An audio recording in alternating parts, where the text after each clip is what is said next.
Ratticus, Ratticus Norvegicus. Norvegicus. Yeah, that. That's-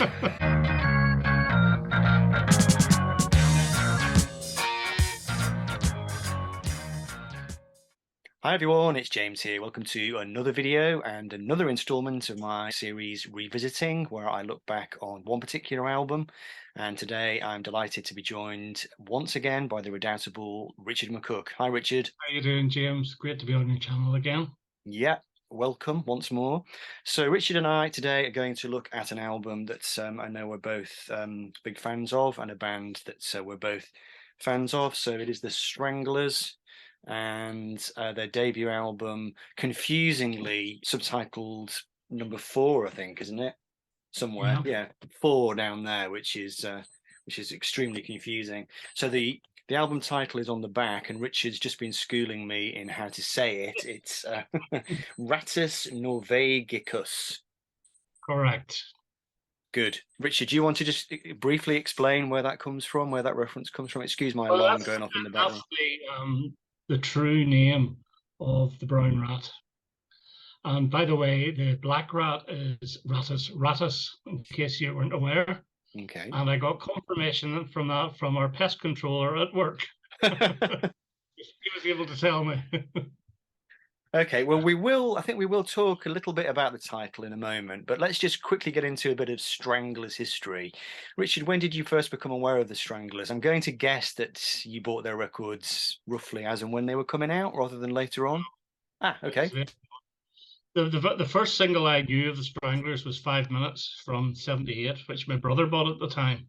Always liked it, but never bought anything until the singles collection in 1982. 2 songs that really hit me were Peaches and Get a Grip on Yourself. And I found out those 2 were from the debut album. I liked the other ones as well, obviously. And then I saw the debut album on the dreaded Fame label. Now, I hate that label. And it was cheap. And so I decided to pick it up. And it must have been around 1985 or 84 or 85. And I just fell in love with the album. And I bought a few. That's the United Artists. That's the true label, yeah. Great label, isn't it? That rat Yes, shape it's going across. fantastic. Yes, fantastic label. And I had the Fame label for years. And it's only in the past 4 or 5 years that I sought out an original copy. So brilliant in there as well. Yeah, I love the color. The coloring of that is really good as well. It's very moody. it's really kind of rich and oily, isn't it? And they just look so menacing. And this strange child, he's got a child down there who looks to be spattered in mud or something. It's all very creepy, isn't it? Yeah, it's a bit ET like. It's a bit sort of extraterrestrial looking to my eyes, Yeah, anyway. yeah. Well, my story is fairly similar, but it all happened a bit later on. I also had the Stranglers' Greatest Hits album on vinyl. I probably picked it up in about 1989. When I was at uni, I was really into the Stranglers singles. And for years, I thought of them as a singles band, really. I mean, they were just one of those bands that just had so many great singles with lots of different styles as well. You know, you had the kind of the hard stuff, the early stuff, then you had the kind of later things, because they did evolve quite a lot, didn't they? And you know, they turned into something quite lyrical, really. You know, thinking of songs like Golden Brown, which I mean, I used to Yeah. love that song. I guess, I mean, we can talk about how they fit into the picture before we talk about the album, because they are an interesting band, I think, because you know, you've got this thing in the 70s, haven't you, with pub rock turning into punk rock. But would you agree that the Stranglers, they seem to occupy a strange middle ground? Because in some books and you know some accounts you'll read of them, they're sort of referred to as coming out of pub rock, whereas other Mhm. sources definitely say no, they were definitely punk. But they're not exactly punk like the Sex Pistols or the Clash, are they? Well, if you had have asked me way back in the day, name me 3 punk bands, I would have said the Sex Pistols, the Clash, and the Stranglers. Now, Interesting. at that time, the only single I knew really was 5 Minutes, which is their most punk charged single of the lot, even though it's from '78. Yeah. But from around '79 onwards, especially 1980, whenever they had the Gospel According to the Men in Black, you can't call that pop, it's just No. out of the world, really. And then they mellowed a lot for the La Folie album and the feline album. But Yeah. what I will say, I've always said that the Stranglers for me are a punked up version of the Doors Mm. because they're very, very heavy on the keyboards, the way the Doors are. And okay, the bass is different because JJ Brunel's bass is just completely different to anybody else on this earth. And a Mm. little story I'll tell you about that is that I saw them in concert in 2019. So we had Dave Greenfield was there, he was still alive, and JJ Brunel was the other original member. And between one song, the guys went off stage for a drink. JJ Burnell stood there with his bass and hit the bass string as hard as he possibly could, and you could feel the floor rumbling under your feet. It was hilarious. It was brilliant. So whenever you hear those Strangler songs, that bass line, it just comes out and hits you smack across the face. Mm. But yes, I don't look at them as punk now, although their concerts were probably the most brutal of the whole lot. You go to a Stranglers concert, you're lucky to come out alive. In fact, if you go there, they'll Yeah. say to you, "Do you have a broken bottle?" And you say, "No." Well, here's one. You need it whenever you go in, sort of thing. But yeah, Yeah, there's that Stranglers live album, isn't there? I've got that on vinyl, and you can definitely mm, hear in that there's quite a lot of aggression going on, not just in the audience, but maybe between the band and the audience. There's a definite kind of edge. Yeah, I mean, I take your point exactly about the Doors, and I think that they were acknowledged as an influence on them. But it's interesting. I didn't actually know this, but there's a huge amount of different musical touchstones within the band. So Jean-Jacques Burnel, apparently, this is amazing. He was a classical guitarist originally. I think he's also a karate expert as well. That wouldn't surprise me at all. Think of a classical guitarist, you think of finger picking, you think of like a very delicate technique, and yet he was, like you say, one of the most brutal bass players. I mean, he clearly had a lot of melodicism in his playing. He wasn't just to kind of, hit the root note, but it was his sound, like you said, it was so aggressive and so in your face, really, and it really drove the band on. Now, so also, Hugh Cornwall apparently was a big blues fan, and I guess you can kind of hear that in his playing. Although, as we get into the tracks, I mean, I can hear a bit of jazz in his playing. I can definitely hear because it was the drummer who was the jazz fan. Jet Mhm. Black was a bit of a serious jazz head, and his playing actually it's not actually all that hard. He doesn't hit the drums that hard, at least on the studio records. This is the thing that always surprises me. And I was listening to the album again this morning and just thinking, he's really not whacking the drums in the style of some of these heavy hitters. He's really playing quite lightly and he's got quite a lot of dexterity. So you can definitely hear that coming through. So just in the one band, you've got blues, you've got classical, and you've got jazz as well. So in a way, I guess you could categorize them a little bit like the Police. I mean, the Police, not the same kind of band, but they also sort of hitched a ride on the new wave thing. And I guess they were quite punky early on, punky with a bit of a inverted commas around it kind of thing. So the Stranglers, I guess a bunch of musos really, who just got swept up in the punk thing. I think they used the punk, to be honest with you, because they had been going for a few years previous and they were older than the punk crowd. Even looking at them, Jet Black, he's 80 something now if he's still Mm. alive. I think he's still alive, but he's in his mid 80s. I think he passed So away recently, Richard. Jet Black, I know Yeah. Dave Greenfield passed away. I didn't know about Jet Black. Yeah, I think he died last year. Right, oh dear. Oh well, that means there's only the two originals left. Yeah, so I'm just looking at my notes here. So they opened for the Ramones and Patti Smith. So they were clearly doing tours around about that time where they were attracting the right kind of crowds, in order to be swept up into that scene. And so yeah, so let's just get into the album then. So it came out, do I have a date here? 15th of April, 1977, the debut album. And it was originally going to be called Dead on Arrival, I heard apparently. about this. And they changed the name to Ratticus Norvegicus.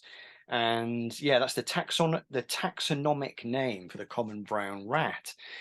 Now, I think the Stranglers strike me as being quite well read, really. There's these little references in their songs.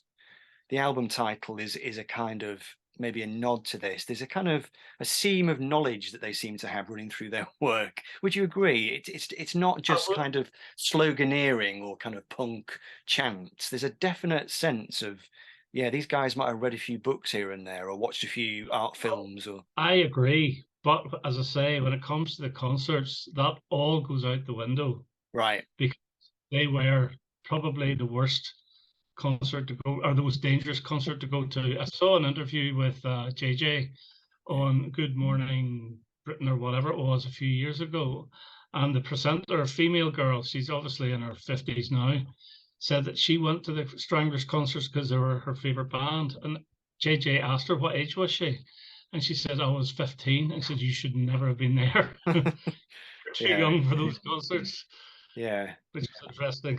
I mean, I'm guessing that they attracted that following because the music's got a very dark and violent feel on this record, anyway.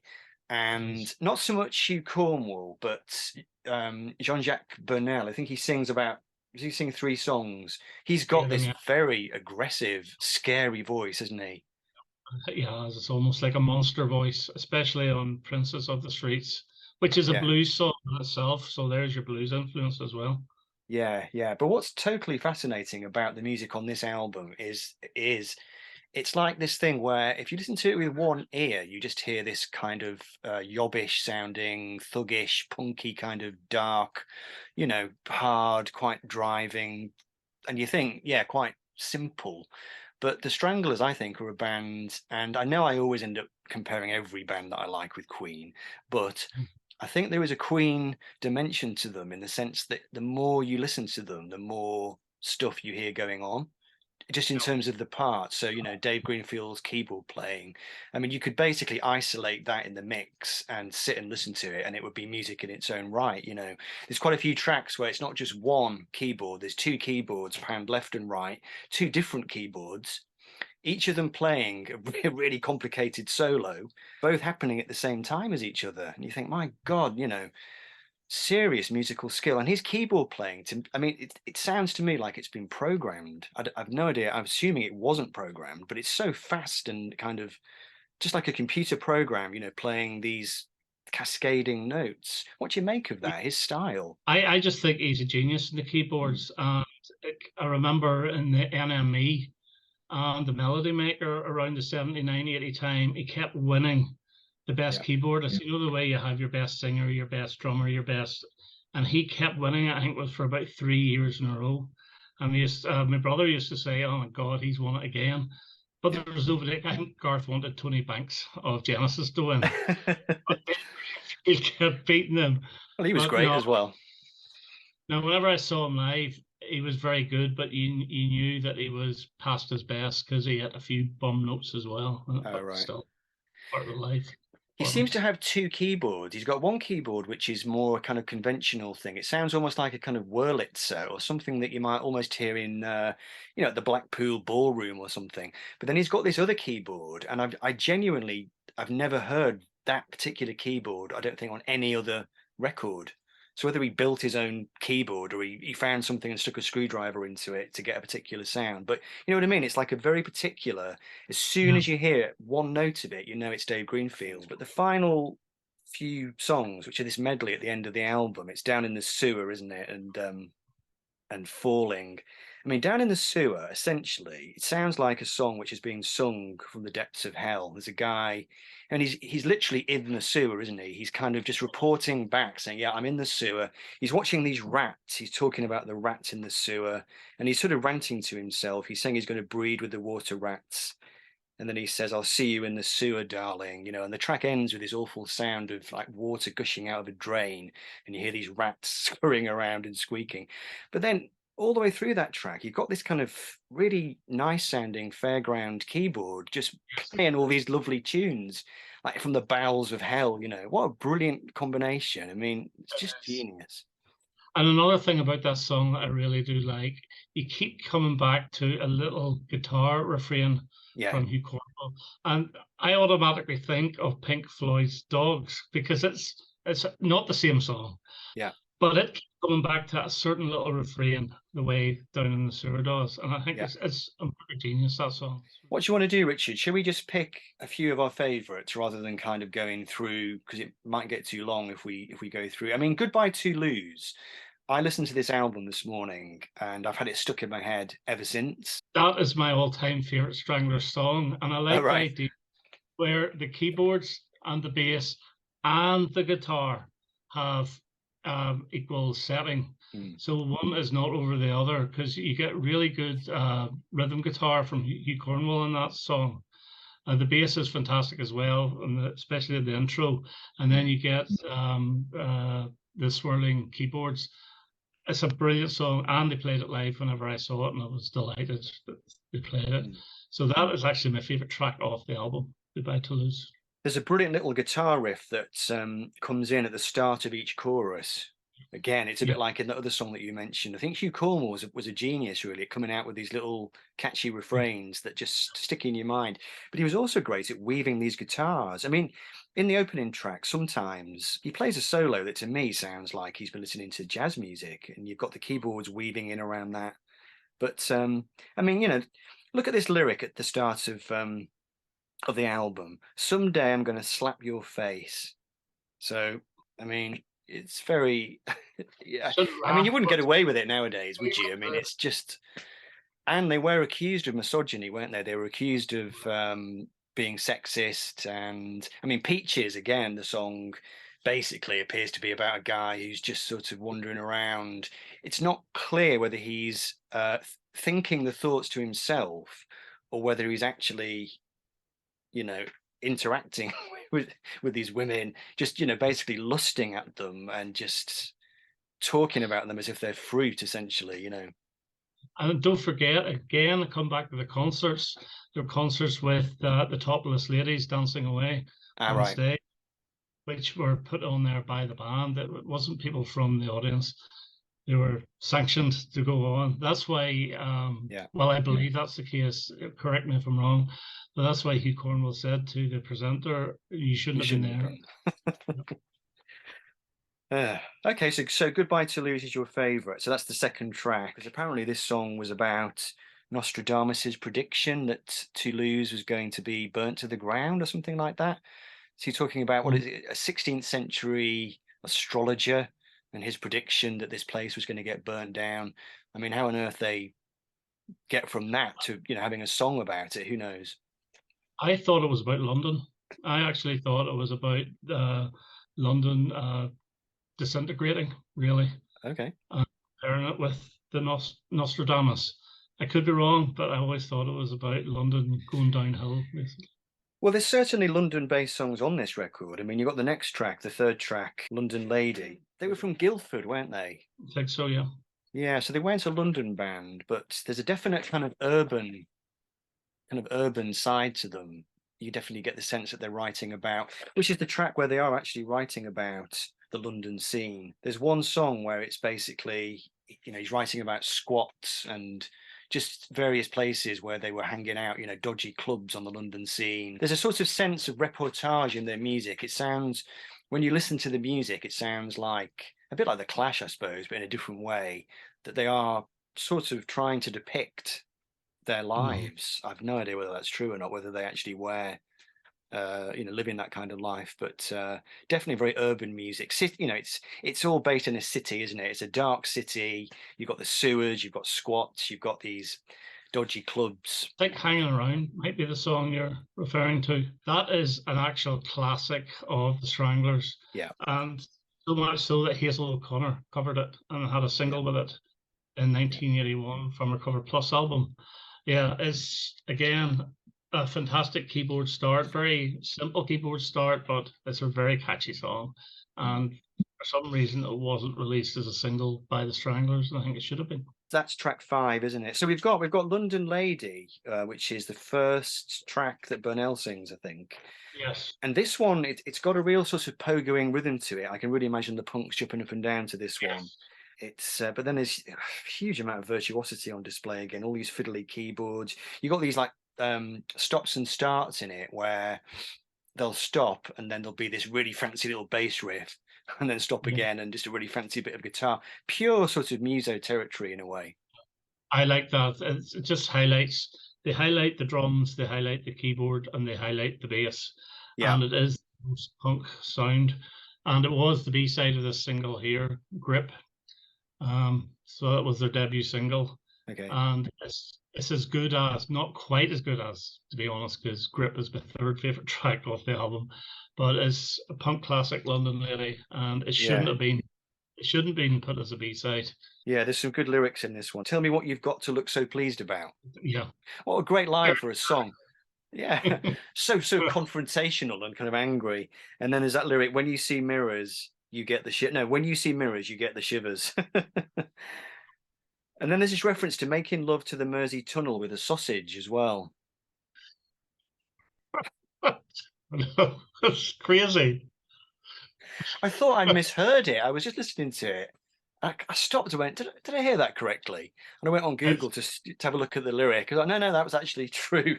That's actually what he was I, singing. I think there's quite a bit of piss taking in some of the Stranglers. Oh dear. Right. So which songs have we not talked about? I think we are going to do all of them by the sound of it, aren't we? In Princess of the Street, she's a queen of the street. What a piece of meat. Yeah, this is the one that has grown on me an awful lot. I used to not like it because it is the most bluesy type, but and I Yes. think it's JJ Burnell's most fierce and brutal vocal as well. But I've Yeah. come round to that. I still think it's really, really good, and I thoroughly enjoy it whenever I hear it now. Yeah. So the blues thing comes out in the words. He sings, "She's gone and left me. I don't know why." I mean, it's classic blues territory, isn't it? Really. Yeah, it's a sort of slow shuffle, but again, you've got all these virtuosic keyboards. This is the one where there's two simultaneous keyboards, one on the left channel, one on the right channel, and they're both playing really mad stuff at the same time as each other. I've no idea where he was getting all those ideas from. Okay, so we don't hanging around. Peaches, bit of a funky strut to this one. Maybe a bit of garage rock. I hear quite a bit of sort of, 60s nuggets, suburban garage rock in their sound sometimes. It's that organ, I suppose, isn't it? That kind of farfeasery kind of organ. It's a song for me that shouldn't work because it's just too simple, but it does work. Okay, then we've got Get a Grip on Yourself, which is their first single, I think, the first. So this song has a sax on it. It's got this really high sort of melodic sax that comes in during the chorus. Quite a commercial song. What do you And make this- of the final Down in the Sewer medley? It's a strange way to end the album, isn't it? It is, and it's weird for 1977 as well. Hmm. You know, I'm not too sure what the length is. It's about 8 or 9 minutes long, something like that. And so that there knocks punk out of the water anyway, because punk singles were about 3 minutes max. Yeah. But as I said before, it keeps coming back to that wee refrain that Hmm. I love, that little guitar refrain. It keeps it going, and just Dave Greenfield's keyboards are mesmerizing throughout the Hmm. whole of the song. I will admit that I do prefer Hugh Cornwell's vocals to JJ Burnell's, Yeah, I but do I'm too. not. I wouldn't want. It's a little bit like Squeeze. I prefer Tilbrook's to Diffords, but I want a couple of Diffords on the Yeah. album. That's the same with JJ Burnell. I always want a couple. Yeah. I mean, Hugh Cornwell's voice is more nuanced, isn't it? You hear this character coming through the songs, which it's not as easy to put him into a box. Whereas the other guy just sounds like a total nut job, doesn't he? He just sounds like a scary guy that you would not want to see down a darkened alley. But I mean, what I love about the Stranglers generally and this album is just how they pulled it off, because they could have come out with all these twiddly keyboards and jazzy guitar things and a drummer who was a jazz drummer not playing that hard and being a little bit fancy. It could all have gone to shit, couldn't it? It could have gone completely wrong for them. But because they were able to inject it with this primal, scary kind of sound, with that bass, that growling bass, it just totally worked. And the punks, who would not have stood a moment of any of that virtuosity if it was John Anderson and Steve Howe, they'd have just been like, whatever, fuck off. But because the Stranglers were doing it, it was okay. One other thing is their image, because if you look at the four, Jet Black looks like your dad, Dave Greenfield looks like your uncle, That's it, the and entering. Cornwall looks like your uncle. The only one that looks like a punk is JJ Burnell. They all look old, Mm, apart from JJ, yeah, who yeah. looks pretty cool. Right. Well, thank you very much, Richard. So, just a very final parting comment. Where does the album sit in the discography? If you were ranking the albums, is it top? Is it bottom? Is it It's mid-table? top. It's It's the top. top. Number one for me. And if you want to call it punk, it's my favorite punk album. I would go to this before we go to Nevermind the Bollocks. Fantastic. go. On that bombshell, viewers, we should leave you. All right, so thanks for watching, everybody. Leave some comments below. Let us know what you think of the Stranglers and of this debut album, whose name I'm not going to say again because I'm not looking at it. Therefore, I'm not going to be able to say it properly. But yeah, let us know what you think. All right, Richard, thanks very much for joining me. Yes, bye-bye.